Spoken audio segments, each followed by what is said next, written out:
جب بھی کربلا کا نام لیا جاتا ہے ایک درد سے بھرا سناٹا چھا جاتا ہے، آنسو آنکھوں سے بہنے لگتے ہیں، دل جھک جاتا ہے۔ لیکن سوال یہ ہے، کربلا کا واقعہ آخر کیوں ہوا؟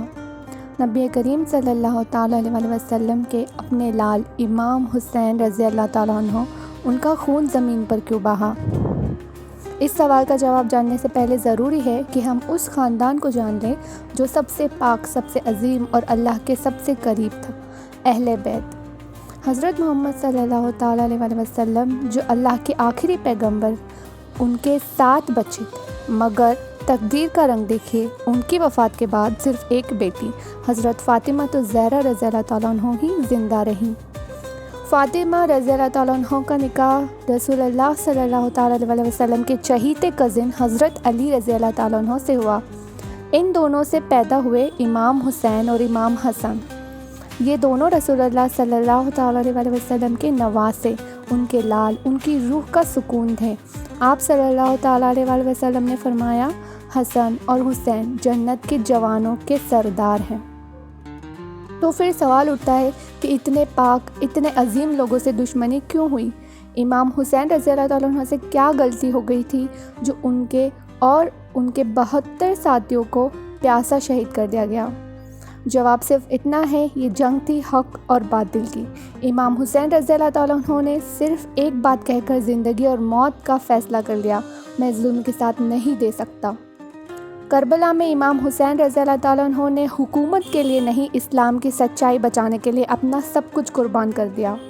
آج بھی کربلا ہمیں صرف رونا نہیں سکھاتا، یہ سکھاتا ہے کہ جب سامنے ظلم ہو، اس کا ساتھ دینا فرض ہے، چاہے قربانی جتنی بھی عظیم کیوں نہ ہو۔ یہ تھا کربلا کا آغاز، اصلی کہانی اب بھی باقی ہے۔ نام ہے حسین ابن علی، نبی کریم صلی اللہ تعالیٰ علیہ وسلم کے جگر کے ٹکڑے، جن کے لیے رسول اللہ صلی اللہ تعالیٰ علیہ وسلم نے فرمایا تھا، حسین منی و انا من الحسین، حسین مجھ سے ہے اور میں حسین سے ہوں۔ امام حسین رضی اللہ تعالیٰ عنہ 4 شعبان 4 ہجری میں مدینہ میں پیدا ہوئے۔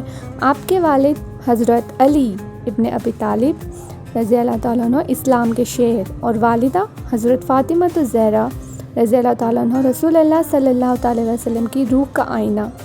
آپ صلی اللہ تعالیٰ علیہ وسلم نے آپ کا نام رکھا حسین، یعنی نیکی والا۔ بچپن میں ہی آپ اپنے نانا رسول اللہ صلی اللہ تعالیٰ علیہ وسلم کے سینے پہ کھیلا کرتے تھے۔ نماز کے دوران رسول اللہ صلی اللہ تعالیٰ علیہ وسلم سجدے میں لمبا رکتے جب حسین ان کی گردن پہ آتے۔ وہی حسین بڑے ہوئے تو عدل، صبر اور تقوی کا مثال بن گئے۔ سبحان اللہ۔ امام حسین رضی اللہ تعالیٰ عنہ، جن کے نصیب میں تھا کربلا کا سب سے بڑا امتحان، ان کی زندگی میں ایک روشن چراغ تھا۔ ان کی ہمسفر، ان کی بیوی بی بی رباب بنت امراء القیس۔ رباب سے ان کا رشتہ صرف محبت کا نہیں بلکہ صبر، قربانی اور وفاداری کا تھا، جو کربلا کے میدان میں ان کے ساتھ تھی۔ امام حسین رضی اللہ تعالیٰ عنہ کی 4 اولاد تھی: علی ابن الحسین، امام زین العابدین جو کہ علی اکبر رضی اللہ تعالیٰ عنہ، علی اصغر رضی اللہ تعالیٰ عنہ، سکینہ بنت حسین، بی بی سکینہ۔ حضرت معاویہ کے وفات کے بعد اس کے بیٹے یزید طاقت میں آیا۔ ظلم، شراب اور خدا سے دوری کا پائیکار تھا یزید۔ جب اس نے اپنی بیعت یعنی فرما برداری امام حسین سے مانگی تو امام نے صرف اتنا کہا، یزید جیسے فاسق فاجر کی بیعت نہیں کی جا سکتی۔ امام حسین نے مدینہ چھوڑا، مکہ آئے، مکہ میں حج کا ارادہ کیا، مگر جہاں جان کا خطرہ دیکھا تو حج کو عمرہ میں تبدیل کر دیا اور 8 ذی الحج کو اپنا سفر شروع کیا۔ منزل تھی کوفہ۔ کوفہ کے لوگوں نے آپ کو دعوت دی تھی کہ آئیے، ہم آپ کے ساتھ ہیں، مگر انہی لوگوں نے بعد میں آپ کے ساتھ چھوڑ دیا۔ امام حسین رضی اللہ تعالیٰ عنہ 2 محرم 61 ہجری کو میدان کربلا عراق پہنچے۔ لشکر یزید نے ندی فرات سے پانی بند کر دیا۔ 3 سال کے بچے سے لے کر 70 سال کے بزرگ تک سب کو پیاسا کر دیا گیا۔ امام حسین کے ساتھ تھے صرف 72 وفادار، اور سامنے تھے یزید کا 30,000 کا لشکر۔ کیا یہ جنگ کرسی کے لیے تھی؟ نہیں، یہ جنگ تھی دین بچانے کے لیے۔ حسین چاہتے تو جھک جاتے، لیکن وہ رسول اللہ صلی اللہ علیہ وسلم کا نواسہ صرف اللہ کے سامنے جھکتا ہے۔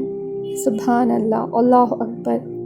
آپ دیکھیے، امام حسین نے صرف اپنی جان نہیں دی، اپنی بیوی، بچے، بھائیوں سب کچھ قربان کر دیا۔